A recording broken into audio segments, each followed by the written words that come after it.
Welcome back to the Empire Builders podcast, and Stephen, I'm excited because we're back to baked goods. You told me just before we started recording that we're going to be talking about McKee Bakeries, and I didn't have a clue. I didn't have the foggiest notion what that was till you said, "Oh, these are the people behind Little Debbie snack cakes." So yeah, yeah. Have you partaken in the few little Debbies in your time?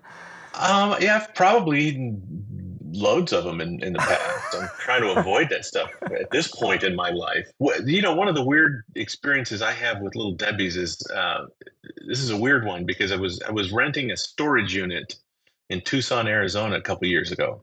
You know how sometimes they're really cramped in the spaces to get in and out of your storage unit. Every time we try to go to access our storage unit, the guys right across from us had their trucks and their trailers pulled in there, and they were loading in and out boxes and boxes and pallets of Little Debbie snack cakes. It's like these Wow, were obviously the really? franchise drivers, the route drivers, or whoever, right? And they were keeping their.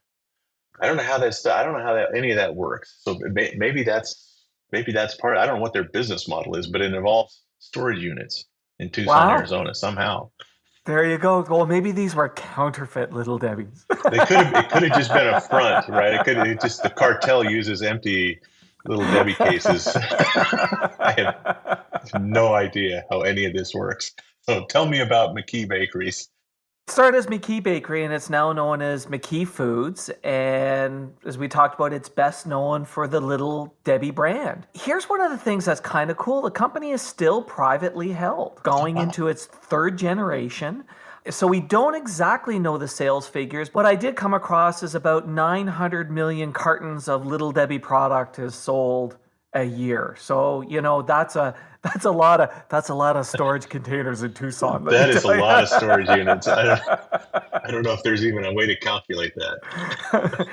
And the fun part is the Little Debbie brand, like the whole picture and idea is actually based upon one of the founder's grandchildren with 4-year-old Debbie, who Hmm. today serves as an executive VP on the board. So little Debbie has grown up and is now on the board of McKee's Food. And so I thought that that was pretty cool. And so still very much a family business. That is really cool that they've managed to keep it to grow to that size and keep it in the family. That's always amazing. Don't see that very often. So they're doing something right, not only in terms of the business, but they're doing something right in terms of the family, that they've been able to keep this going and keep it being successful. And I thought that that was very cool and just kind of neat that Little Debbie's on the board. So how did this thing get started?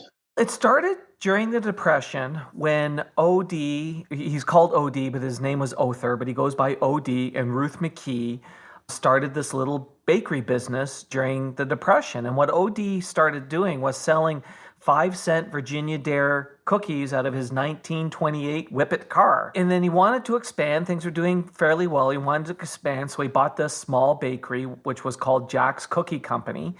And at this time, Ruth joined the business full time to run the office, and they had a housekeeper taking care of the kids. And if you think about this, we're talking in the 1930s. She's running the office, and someone's taking care of the kids. That's visionary in so many ways. So many ways. Which also was one of these things that really stood out to me about the McKees. And it did well for a number of years. And they owned this business with their father-in-law, and they wanted to expand it further, but the father-in-law didn't want to expand. So Ruth and OD basically sold their shares. They moved to Charlotte, North Carolina, where they started a new bakery. They wanted to start a new business in Charlotte, Okay. North Carolina. And it didn't do so well. And then in the 1950s, Ruth's brother, Cecil King, was in poor health. So they moved back to Chattanooga to help out with the family business. So here they are, failed Okay. baking entrepreneurs. They got lots of debt. They're looking for a fresh start. They're helping out Cecil, who just can't keep up. And the business is doing private label baking at this point. And Ruth looks at the Hmm. books and she realizes, you know what? They're losing money on every cake they make. This private label business, while it's big volume, is really not working out for them. And at the same time, Cecil decides with his health and whatnot that he's selling the business. So OD and Ruth decide to buy. Now they have no Hmm. money, but it's family and the family's willing to sell it to them on an installment plan. Hmm. So now they have this business and even more debt, and they need to find a quick way to make money. So the first thing that they do is look at this idea of lowering production costs. And OD comes up with this idea of creating single serve cakes, little snack cakes. This idea is not popular yet. And while it doesn't actually reduce manufacturing costs, it reduces the sticker price. And that small cost lets you increase the margin, right? Because cakes 1/8 of the size, but it's not 1/8 of the price. Right, right. Now, at this point, Ruth looks at the idea, but she doesn't like the idea. OD decides to go in a different direction, and he creates a new treat. He's known for his oatmeal cookies, because remember, they had a cookie shop at one point. What he wanted to do was figure out a way to keep these oatmeal cookies soft. And what he discovered was if you put cream between them, it keeps them soft. And so he created the oatmeal cream pie. Nice. But there was also this challenge. How do you keep them fresh and keep them from breaking? And this was the future for them when he figured out this challenge. And what he realized was you can wrap the treats in plastic. And this is a revolutionary idea. Plastic is not being used a lot at this point in the food business. Up to this time, baked goods were bagged. But if you sealed them in this plastic with this cream, he found it seals in the freshness, keeps the cookies soft. They also started using vegetable shortening, which added shelf life. So in 1952, they launched the oatmeal cream pie, and it's a huge hit. Great margin. You pay more per ounce for the small size. People paid for the convenience. And in fact, they're unable to keep up with the demand. Like, demand is amazing. But they're still in debt. They're struggling to keep up. They don't have money to expand. And here's where Ruth's brilliance really, she was able to think outside of the box. So she proposed a really unusual partnership. So they're both graduates of Southern College. So she approaches the college to build a factory. The students will get a job and the experience, and they'll bake the goods. Oh, wow. Okay. And the college goes for it. They go, this is a great idea. And that doubles the production overnight. Talk about thinking outside of the box. Ruth is just awesome, right? In terms of thinking about this and selling the idea to the college. You guys build the factory, we'll make our stuff there, and it creates jobs for the students. Yeah, well, see, the traditional sweatshops had not been invented yet. So they went this way instead. So go with the college students. Yeah, there you go. Now, they're still doing private label at this point, and they decide that they want to build their own brand. They want to own and control their future. Doing this private label, even creating this new product idea and private labeling it, they just weren't in control. Margins are thin, all of that sort of stuff. So they decide, you know what? We want to go down this building a brand. So in 1960, they decide to change their business model, build their brand, and they hire an expert to help them package. They hire a guy by the name of Bob Mosier. And the first thing that Bob says, you should come up with a name. And he suggested a kid's name. Why don't we do a kid's name for this? And so they pick their 4-year-old granddaughter, Debbie. So it becomes Little Debbie. And they even add a picture to the box, which is actually based upon a photo of Debbie. The illustration we see is based upon a real photograph of Little Debbie. So in 1960, they launched Little Debbie's, and it's boxed in a box of a dozen with each individually wrapped. And this becomes like a lunchbox item. And they really... Oh, yeah. Yeah. And it was the first sort of lunchbox item to come along. And they corner the market on this whole idea of individually wrapped snack cakes. Now, around this time, a lot of other entrants start coming into the market and the shelves start getting crowded. And so they realize, again, they need to stand out. And what's new at this point is TV. Stay tuned. We're going to wrap up this story and tell you how to apply this lesson to your business right after this. Nice one. Thanks. We should do this more often, man. I wish we could. And why can't we? It's my business. What about it? Thought everything was good. It was. Do I hear a but in there? Sales have started to flatten, and we're down over last year. Oh. Can't figure it out. Tried a bunch of stuff. Putting in more time doesn't seem to make a difference. Yikes. It's frustrating. Have you spoken to Steven? Who? The host from the podcast we just interrupted? No. Why not? I thought you were trying stuff. I am, but what's Steven gonna do? He'll work with you for free. You mean that starter session thing? Yep. I don't know. What do you have to lose? Not much, I guess. So, you gonna book one? Yeah, why not? Where do I do it again? I think you can do it right from this podcast. Cool, thanks. You bet. We really should do this more often. Golf more or interrupt this podcast? Over to you, Dave. Book your starter session on this podcast's website. Just visit theempirebuilderspodcast.com and click on Get Started. Let's pick up our story where we left off, and trust me, you haven't missed a thing. So they decide to pour money into a marketing blitz and really lean into television. They're again one of the first to do this whole idea of this large media buy on television to sell this small priced item.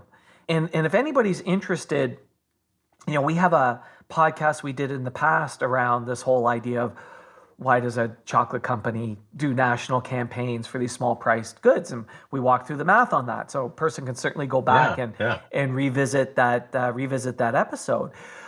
So they lean into television. It works amazing. During this time, from basically 1960 to 1970, they expand manufacturing 13 times. They're just killing it. Then in 1973, they create another new idea. OD looks at it and says, what if we created 4 new snack cakes and put them all in one box and created this variety pack? Because he looked at how this was a lunchbox item, right? It's a lunchbox item, but it's kind of boring having the same thing in the lunchbox. 12 different days. That's 2.5 weeks of lunch. Right. So why don't we create these 4 cakes, create this variety pack? And that's what they did. And today, they've grown huge. They've got a whole bunch of products, but their main one is still the Little Debbie's. And they do, it's estimated 900 million cartons a year of Little Debbie's. And 4 of the founders' grandchildren, representing the 3rd generation of the family, are managing the business, including Little Debbie herself, which is, very cool. That's pretty amazing. Do you know anything about like their business model itself? Like these guys that were renting these storage units, is it a franchise? Is it like the Frito-Lay drivers? You buy a route from them and now you're the guy? It feels like that's the same thing. It wouldn't surprise me. I don't know. I didn't go down that path. I was just sort of, to me, the thing that was really interesting was this innovation that Ruth and OD did around the creating of the cakes and the packaging. And that's what I really, explored. And I also thought 3rd generation business, and it's still successful. That's very, very rare. It is amazing how many really massive companies don't make it through generation 3. So they're doing something right, not only in the business, but also how they're teaching their kids, because it's a really, really special, very special thing. The other thing that I thought was quite interesting was how OD approached the whole problem of bringing down manufacturing costs. Instead of bringing down manufacturing costs, maybe the thing to do is change sizing. Oh gosh, it's so smart, right? Yeah, and which also then changed the dynamic of what is somebody paying for? Well, what I'm actually now paying for is convenience. And now that I'm paying for that convenience, I am willing to pay that little bit more. So, I thought it was a really interesting way of looking at the problem and putting the problem on its head and saying, well, look, there's a different way to approach this challenge. And I thought that was really, really brilliant. Like between that, bold enough and creative enough to approach universities and sort of go, let's build this facility. They showed themselves to be very, very innovative, very, very innovative thinkers. You think about the idea of they're already wholesaling, right? They're doing private label. Yep. And you can decide to not be a wholesaler anymore, or you can decide, hey, we're going to sell the same product to the wholesaler, but we're going to chop it into a whole bunch of little pieces, wrap it up, and they're going to pay way more than they did for the whole sheet. And we're still wholesaling. Yes. Right? I mean, that's just so smart. Yeah, because that was the first step. The first step, Yeah. they didn't dispose of the wholesaling model. Yeah. And then the next thing that they did that I thought was, again, very, very smart. And look, it's a hard transition to do, is this idea of, if we're going to really and truly control our future, control our pricing, make the extra money, we need to have a brand. Or how I like to put it, we need to have the relationship with the consumer. The consumer has to want our product. We need them demanding us. And then we need to advertise that so that people then know about it, want it, and desire it. Because suddenly when you're in that position, you have the power. You have the power. You have the margin. You have control of your destiny and future when you've got that direct relationship with the customer through your brand. Absolutely. And it's still wholesaling, right? I mean, there's still need grocery stores and snack shops to stock this item, or at least to buy it from these guys that have the storage units in Tucson. I don't know I don't know how that works, but at the same point, you're still you're still wholesaling and you're controlling the brand. And we've visited this on several episodes where, you're advertising your brand and you're getting people to walk into the stores and ask for it by name. Right. Yes. That's the big power of building a brand around a product that you're really, wholesaling, and you feel like you don't have a lot of control, but you do if you create a brand that people want and ask for. Yeah, so to me, this really spoke about the power of brand, power of convenience, and this real innovative thinking that OD and Ruth brought to the business. I thought was really very, very cool. And, it's also fun that, again, Little Debbie's on the board. She still there's her picture, but she's sitting in a big, nice, comfy chair in the boardroom. Not bad. Not bad. Not bad. She's Well done, Debbie. That's right. Awesome. Thanks for that story, Stephen. Thanks, David. Thanks for listening to the podcast. Please share us, subscribe on your favorite podcast app, and leave us a big, fat, juicy 5-star rating and review. And if you have any questions about this or any other podcast episode, email to questions@theempirebuilderspodcast.com.